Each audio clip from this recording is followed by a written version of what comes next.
everyone, and welcome back to Black Cats TV. I'm here with Mike. You're that way this time. I found you. And he's copying my haircut. Look at him. It's ridiculous.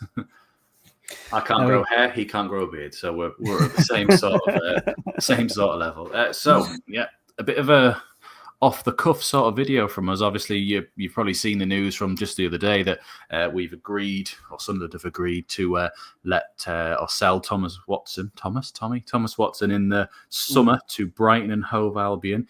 Initial reaction, please, Mike, to that news? Unrefusable at the price, 10 million. We know his potential, right? We've seen him, we've seen what he can do running down the wing, stuff like that. So it is a bit like, should we have kept him for his potential future ability? Maybe could have developed into a really good player, but we've also seen players like that flop. Now, from their perspective, looking at stats, 14 appearances, 2 goals, no assists this season in the Championship. And last season, he only got 1 appearance with no goals and no assists. Yeah. So, on paper, they must be thinking, what the hell have we just paid for?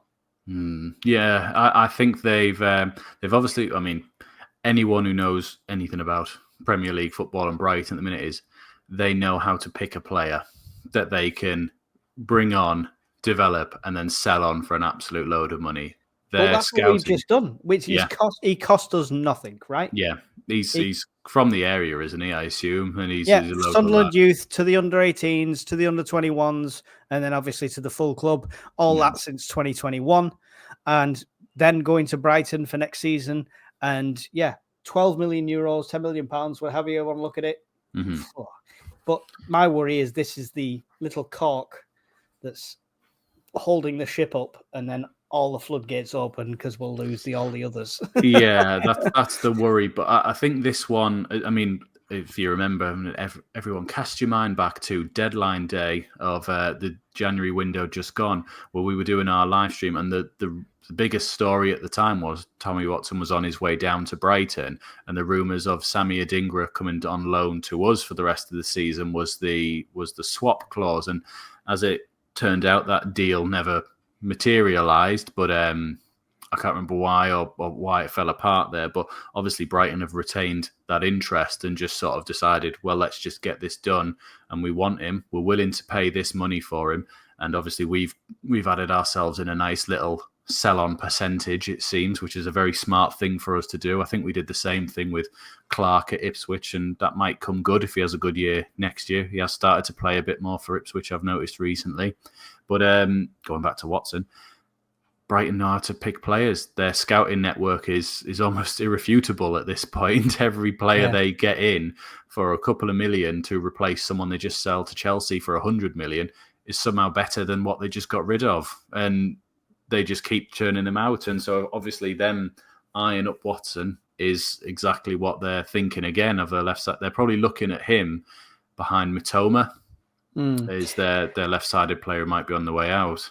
Take away his record and what we know of him, like ability-wise, and the fee. He's one of 2 left wingers. That's putting us down to 1. We're going to have to recruit for that position now, right? Yeah, absolutely. Or we're going to have to look at getting a youngster in again, and sort of nurturing and developing him through, because Mundell, I would say, is, as well as he can develop with us, is the finished article. He's a first-team player. Like, he will get better as he plays, but we're not buying him or playing him to go, we'll see what he does in a bit. So you can run the risk of getting somebody in as a understudy, if you will, who will get game time, but isn't necessarily fighting Mundell for his starting position. Because at one point we had Clark, Mundell, and Watson all fighting for that left-sided spot. Isidore, who can play there as well. Enzo, if he ends up staying, is playing out left. I know we all say he can play better through the centre, but he has played all of his games so far for us on that left side. We hope he can play better through the centre. We've not seen it. Every one of us has talked about how he plays better through the centre, yet he's never played for us through the centre, obviously with injuries. But even in the other games, he's still been doing pretty damn good out on that left-hand side. So we can't sort of say, he can't do a job out there for us. But even then, he's a player like Sirkin, who I'm going to say, as long as he isn't made of glass, which he's still carrying that rumour, Gareth Bale started originally as a left back and then moved further forward. The way you sometimes see Sirkin in full flight, running and taking people on, I could easily see him further forward. And the shots that he has as well. Obviously, I'm not comparing Sirkin to Gareth Bale, but I'm just saying it's a similar starting point. He started as a left back very young in his career and then progressed forward. That's what I'm saying. Anyway, Watson, 10 mil up front. That's all your money. There you go. With the sell-on clause, I think we've done really well out of that one. For someone like you said, who's not played a vast amount of games for us, was always going to probably be second fiddle to Mundle, I would have thought. Unless, next season he absolutely did a madness for us. But I think it's a very smart bit of business from us, because it also doesn't hold us that we have to sell someone else. Do you know what I mean? Like when we got relegated and we sold Pickford that time because we needed that money, we've just sold a player who doesn't really play for us for 10 mil. Yeah. I mean, is it a good move for Watson, though? This is the question, because obviously, I mean, they've got a dedicated left winger, left midfielder in Matoma, and they've got at least 1, 2, 3, 4, 5 other players that can play there. Yeah, I think it's 6.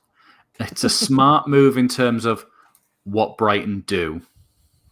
Do you know what I mean? Yes. Yeah, but exactly. He's not going to get game time there straight away. I wouldn't have thought immediately, unless he, like we've said before, does a madness and just absolutely, sets the world alight. And it's a bit like, God, Sunderland weren't even playing him, like at all. But there was that spell when he came in that Preston game in the Carabao, wasn't very good. Then he played Preston again, but he played on the right side of midfield and wasn't great. But then there was the Sheffield United game, where he was the best player on the pitch, but we unfortunately lost.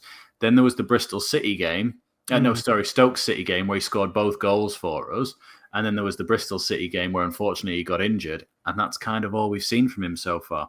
We have, of course, forgotten to say he is with us for the rest of the season, Tommy Watson. So we do still have him at our disposal. You think he'll get less game time now?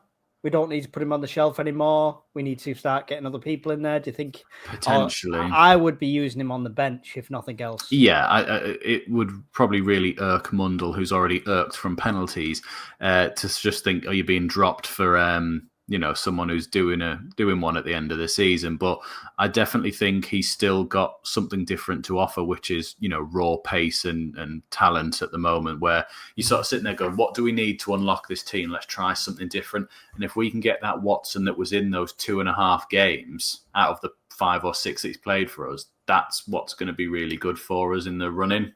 Yeah.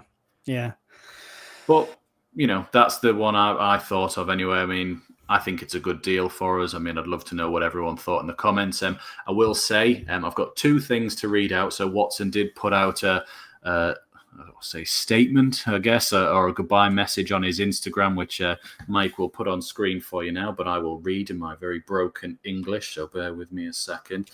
From the bottom of my heart, thank you. The support you've shown me as I've come through the academy and broken into the first team has been amazing, although the journey's not over yet.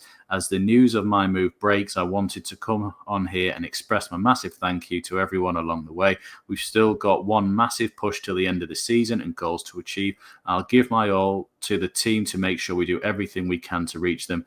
See all of you that are travelling on Saturday. 7 huge games to go to get this club back where it belongs.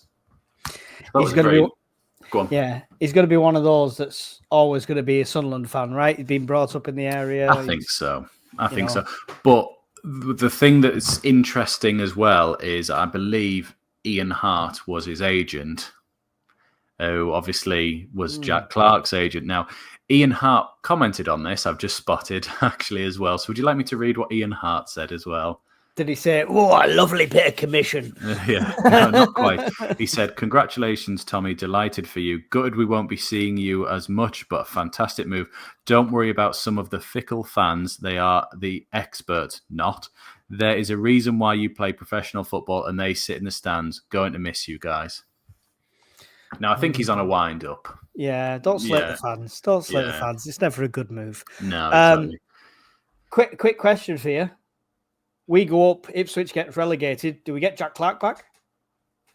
I don't know. Would you want to play him over Mundell? Not meaning to do a politician and answer your question with a question. But you just did. Yeah. I don't know. He would have to come back in tentatively because he's not had all that. He's had plenty of games at Ipswich, but not much game time. He's getting, used as a sub a lot, sort of thing. So he's had a few more recently. I think it took him till January to get a proper run out and what have you. And he's definitely started a few more recently. But I think he's only had 90 minutes. I think they're prepping him for next season, really, which unfortunately it looks like the 3 teams that went up are the 3 teams that are coming back down. Yeah. Which is funny when it's Southampton. The other 2 I'm a bit like, it's a shame.